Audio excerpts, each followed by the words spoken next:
नमस्कार दोस्तों, स्वागत है आप सभी का मेरी क्लास में। मेरा नाम है पूजा द्विवेदी और एक बहुत अच्छी खबर है आप सबके लिए। पढ़ना ज़्यादा पड़ेगा क्योंकि एक नया स्पेस मिशन आ गया है। हालांकि ये स्पेस मिशन वाणिज्यिक या फिर कमर्शियल है, फिर भी इससे प्रश्न ज़रूर बन सकता है। इसीलिए देखना ज़रूरी है कि ये क्या न्यूज़ मैं लेके आई हूँ। भारतीय अंतरिक्ष अनुसंधान संगठन यानी कि इसरो के द्वारा एक बहुत ही महत्वपूर्ण लॉन्च व्हीकल बनाया गया था, जिसका पहले नाम रखा गया था GSLV Mark 3, बाद में उसको LVM-3 कर दिया गया। LVM-3 को नई जिम्मेदारी दी गई है कि ब्लू बर्ड 6 नाम की एक सैटेलाइट, जो कि एक संचार सैटेलाइट या फिर संचार उपग्रह है, इसको निम्न अर्थ कक्षा यानी कि लो अर्थ ऑर्बिट में लेके जाना है। तो ये जिम्मेदारी बहुत बड़ी है और बहुत महत्वपूर्ण है क्योंकि ये one of the heaviest satellites है जो कि कैरी ओवर होने जा रही है। चलिए इसके बारे में चर्चा करते हैं। प्रक्षेपण तिथि इसकी 24 दिसंबर को होने वाली है, तो पहले से मैंने आपको ये न्यूज़ बता दी है, याद रखने की आवश्यकता है। कहाँ से हम इसे लॉन्च करेंगे? श्रीहरिकोटा स्पेस पोर्ट से, जो कि आंध्र प्रदेश में स्थित है। तो ये जो सैटेलाइट है, ब्लू बर्ड इसका नाम है, इसके बारे में चर्चा करते हैं। ये NSIL ने एक न्यू स्पेस इंडिया लिमिटेड, जो कि वाणिज्यिक संगठन है इसरो का एक बहुत ही महत्वपूर्ण, उसके द्वारा एक कॉन्ट्रैक्ट लाया गया था कि हम ब्लू बर्ड 6 को लॉन्च करेंगे। ये एक प्रकार का संचार उपग्रह है और इसके बाद ब्लू बर्ड 7 ये केप कैनवेरल से लॉन्च होगी, भारत से नहीं लॉन्च होगी। ठीक है, ये संचार उपग्रह है। ये एक वाणिज्यिक प्रक्षेपण है।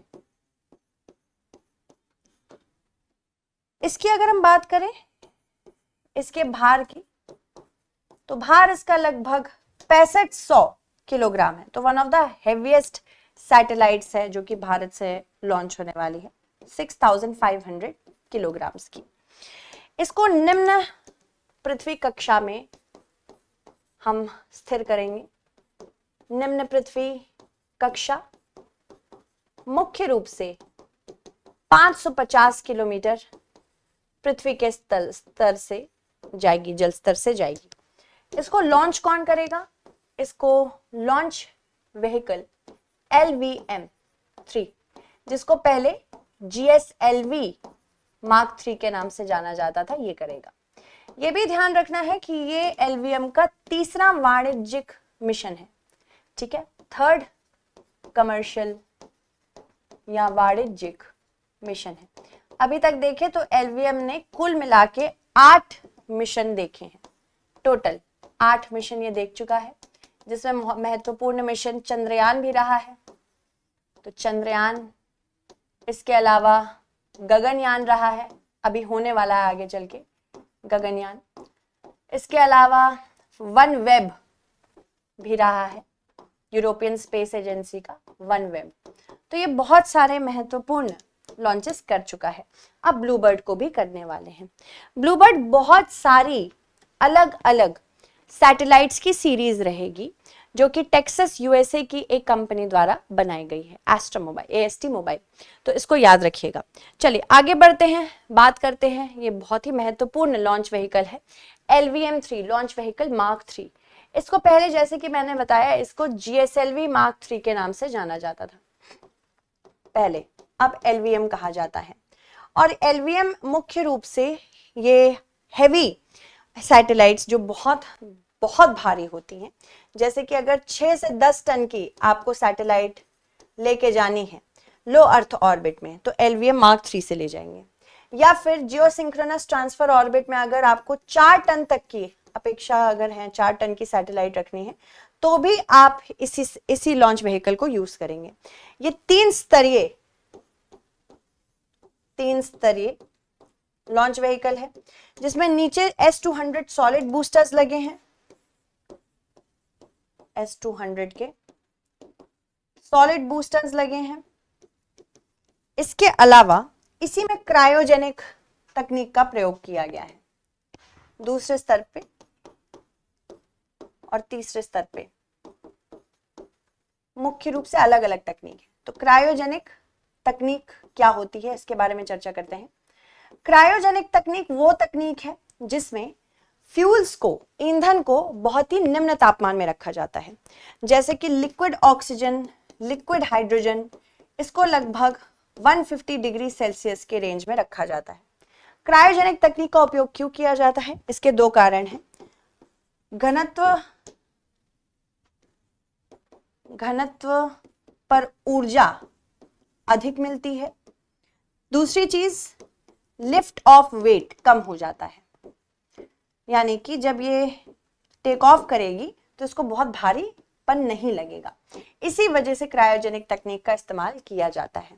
तो घनत्व ज्यादा, स्पेशली हाइड्रोजन की बात करें तो पर डेंसिटी पे ज्यादा एफिशिएंसी मिलने के चांसेस हो जाते हैं और तीव्रता से आप अपने लक्ष्य तक पहुंच जाते हैं, और लिफ्ट ऑफ इसका बहुत आसानी से हो जाता है भार कम होने के परिणाम स्वरूप।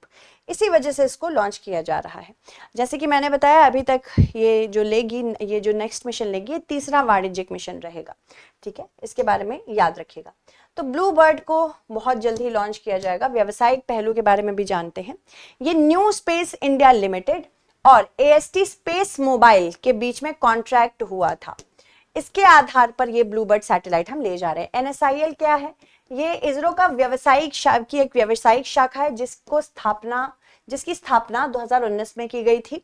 और AST स्पेस मोबाइल ये टेक्सास USA की कंपनी है। तो दोनों ही प्राइवेट कंपनीज हैं जिनके बीच में कॉन्ट्रैक्ट हुआ था। LVM-3 के लिए तीसरा व्यावसायिक मिशन होगा। LVM के पिछले व्यावसायिक लॉन्च यूरोपीय ग्राहक OneWeb के द्वारा किया गया था। NSIL एक लॉन्च सेवा प्रदाता है, इसके रूप में कार्य करता है, लॉन्च सेवा देता है। AST स्पेस मोबाइल संचार उपग्रह बनाती है। बेसिकली ये सैटेलाइट टू स्मार्टफोन तक पहुंचना चाहती है, जिसके लिए अलग अलग सीरीज ऑफ सैटेलाइट्स बना रही है। लक्ष्य है एंड्रॉयड और एप्पल स्मार्टफोन को सीधे उपग्रह के माध्यम से संचार देना और वैश्विक मोबाइल कवरेज प्रदान करना और नेटवर्क से बाहर वाले क्षेत्रों को भी समाप्त करना, यानी कि लास्ट माइल कनेक्टिविटी देना।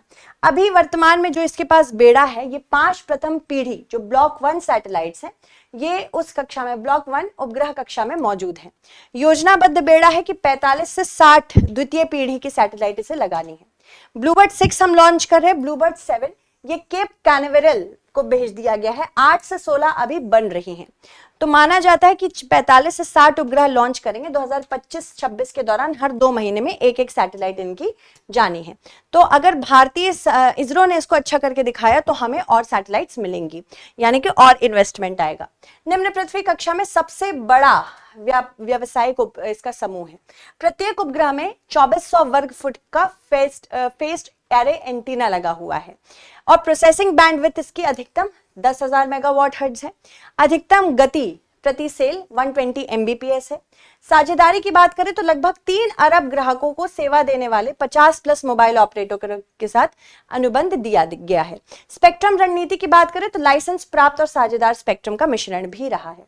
तो इसी के साथ थैंक यू सो मच, आपने इस क्लास को देखा। बहुत सारी अपॉर्चुनिटीज हमें अलग अलग टॉपिक्स के बारे में बात करने को और मिलेगी। मिलते हैं मंडे को, तब तक के लिए thank you so much, bye bye, take care.